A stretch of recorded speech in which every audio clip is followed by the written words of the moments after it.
Again, guys, summertime crappie fishing. Make sure you're going to the lake where the crappie actually bite in the summertime. Now, that sounds weird. Do a little research. Find out from friends, buddies, the internet. I like dirty, dingy water. And I think the lakes that have the dirty, dingy water tend to be better summertime fisheries. Some reasons for that. Dirtier, dingier water, the crappie can live in shallower water. A crappie's eyes are on top of his head, right? So if the light penetrates the clear water, it pushes them deeper. I hope that makes sense, what I'm trying to say. Crappie feet up, eyes are on top of the head, big old bug eyes on them crappie. So if it's crystal clear water, those fish go super, super deep, especially in the dead of summer. You get a dirty, stained, dingy water, the crappie's eyes aren't affected by that sunlight so much, so they can live a lot shallower. So that's one of the reasons I like fishing the dirty, dingier water. I mean, I'm out here, I'm fishing with a 10-foot of line, right? Instead of 50-foot of line. I don't have 2-pound monofilament on, and I'm not having to cast. I'm hand-to-hand combat with these fish that are living right here in these stumps and these trees right off the main creek channel. So summertime, dirty, dingy water lakes, to me, seem to be easier to fish for sure, just because you don't have to fish as deep.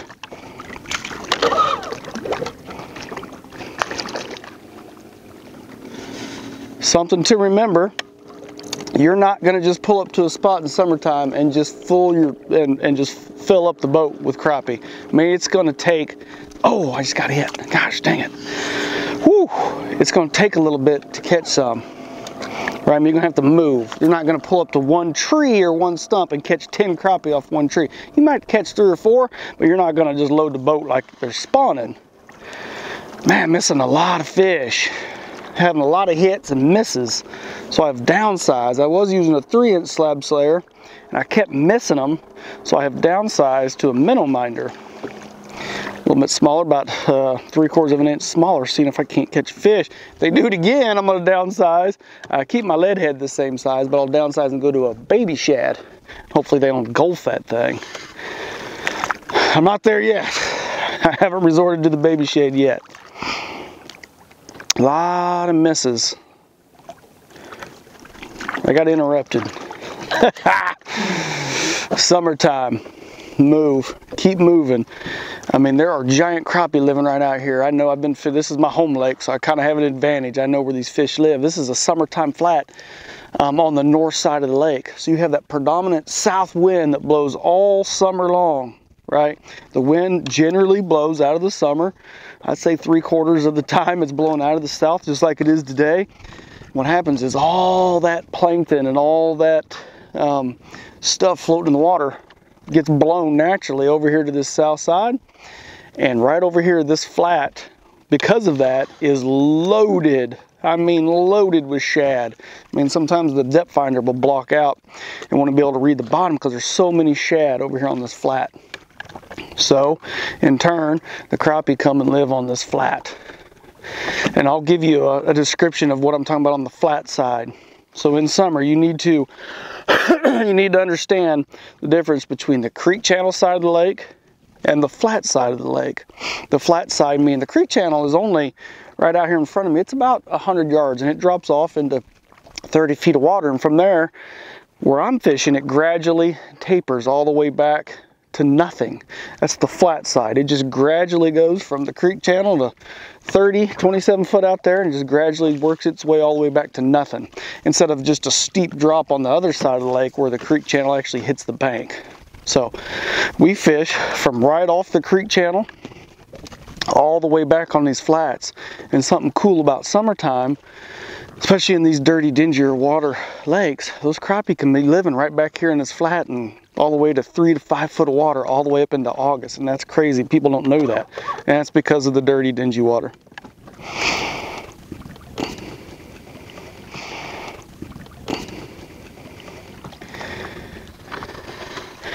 I haven't had a real good bite. I mean, I haven't just dropped it in there and it popped and it's been a grind. But I'm fishing enough trees to where I catch one, it's been a good fish. And that's what summertime fishing is to me. Just keep moving. And I'm fishing my favorite way. This is my favorite way to fish on planet Earth right here. Is hand-to-hand combat right in these trees. Putting this minnow minder right down where these fish are living. These fish's nose are right up against this timber, and they're just sitting down there protected, thinking they're all covered up and just waiting for a meal to drop into their face.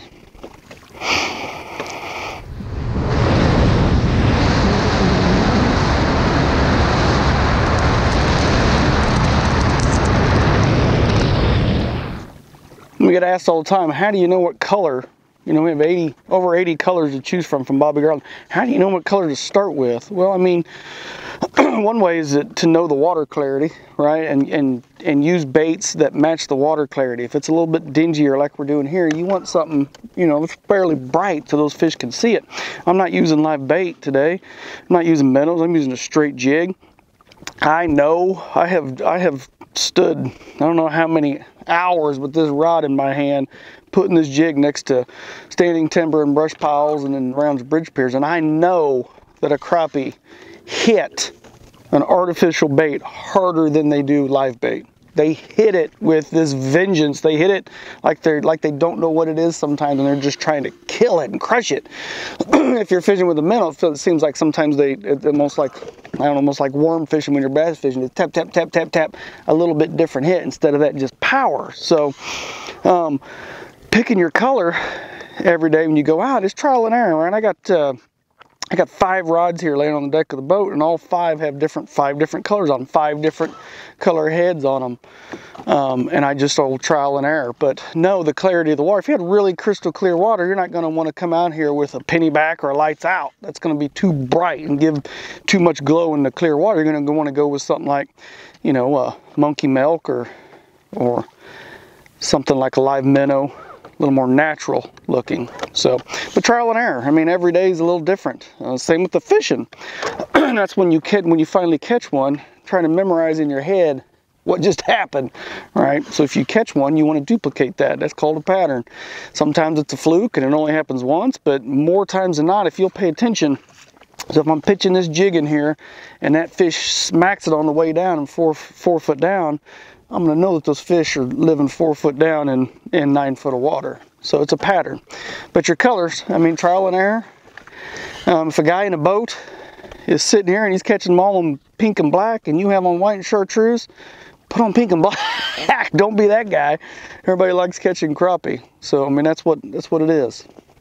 So you always have 5 rods out with 5 different colors, and I'll use one until I get bit, for sure.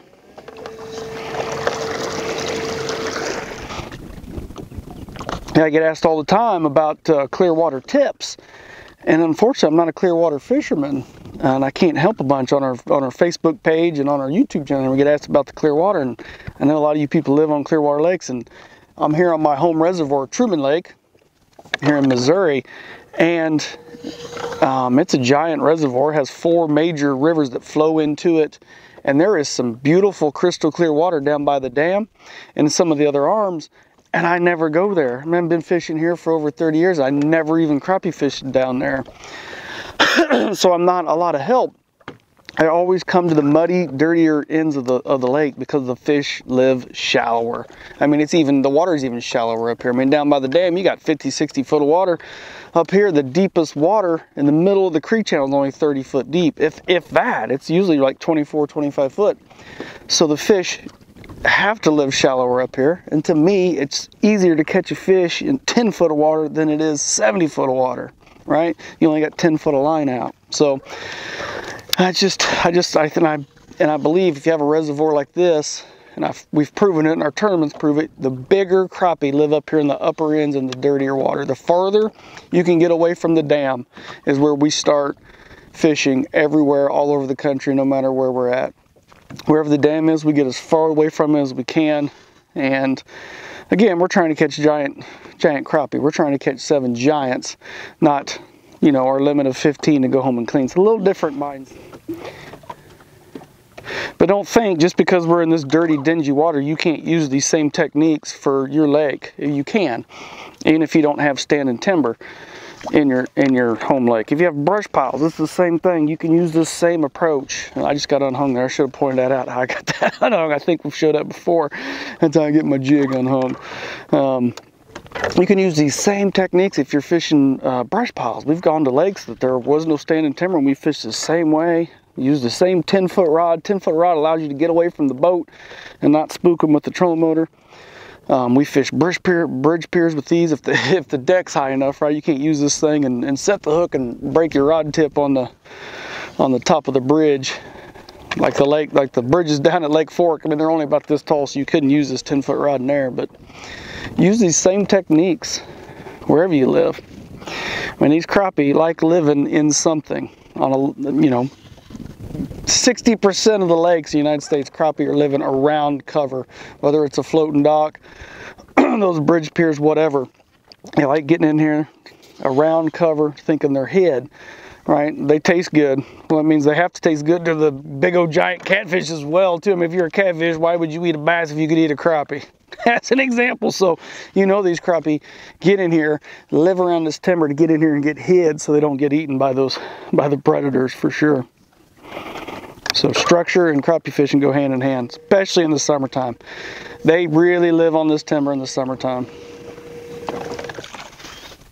Ooh.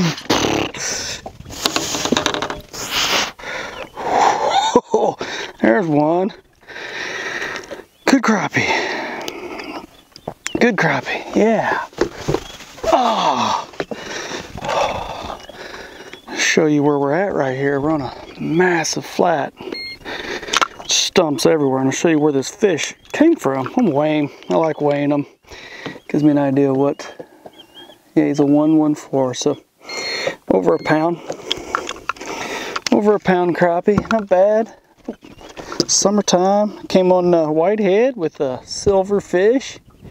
I'll show you where that fish came. Show you where that fish came from. Take this camera and show you. And my goodness, is that a crappie fishing hole right there. Wow. Look at that. Right there. That is crappie heaven. 1, 2, 3, 4, 5 multiple stumps together. He was living right in the middle of that. That's where he's supposed to be. That's where those crappie are supposed to be living. Right there. Crappie condo. And let me show you. This boat go past us. Let me show you where this is just a massive flat of stumps all along here. But what I'm fishing, so there's just thousands, hundreds of thousands, hundreds of stumps up there. There's an opening right here. It's a clear right here. And I'm fishing the edge of these trees. So what happens is those fish will swim across that open water and they'll stop on these first stumps. So there's your little tip or technique right there. There's definitely a tip, right? So you got all these trees. Where do I start? Well, it can be a pattern. They can all be in multiple stumps like that, right? So you could come through here and just fish those multiples. But if you don't know a pattern yet, a great way is to fish these outside trees. These ones are the last ones before they open water. Those hold a lot of crappie. There you go. All right.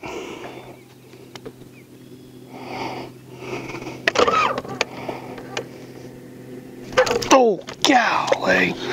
Missed him. Son of a gun, he was there. I'm missing a bunch of fish. A lot more than I'd like to. Golly. Hammered it. Weird. There's days you can put back in there and they'll catch it, and there's days absolutely not.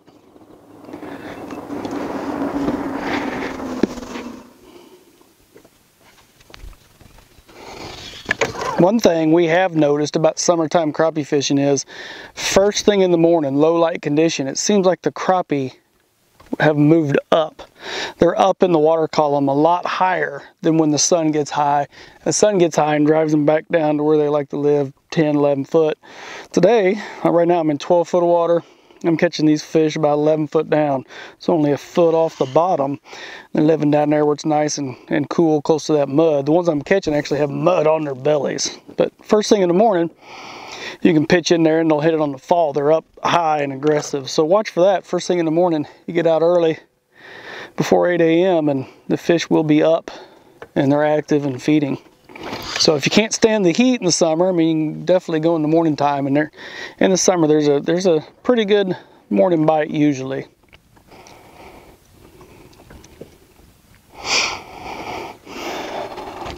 Something we haven't talked about, guys, is boat control.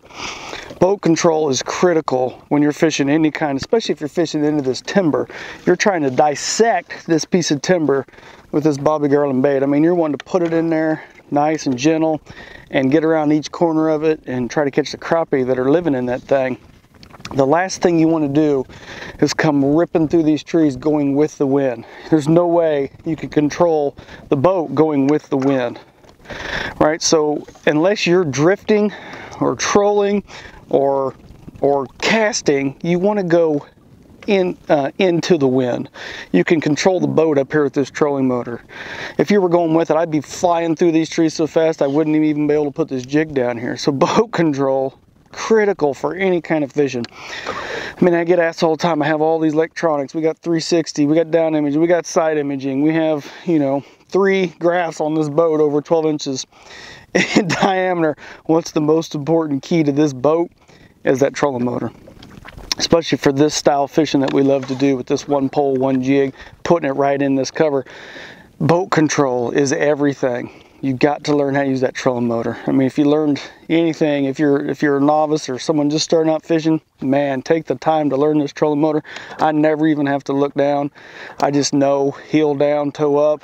It's just common to me now. I've done it so much, I never even have to look at it or think about it. I mean, right now we're going through this timber, talking to you. I know what direction I'm going. That trolling motor is a key part to any kind of fishing.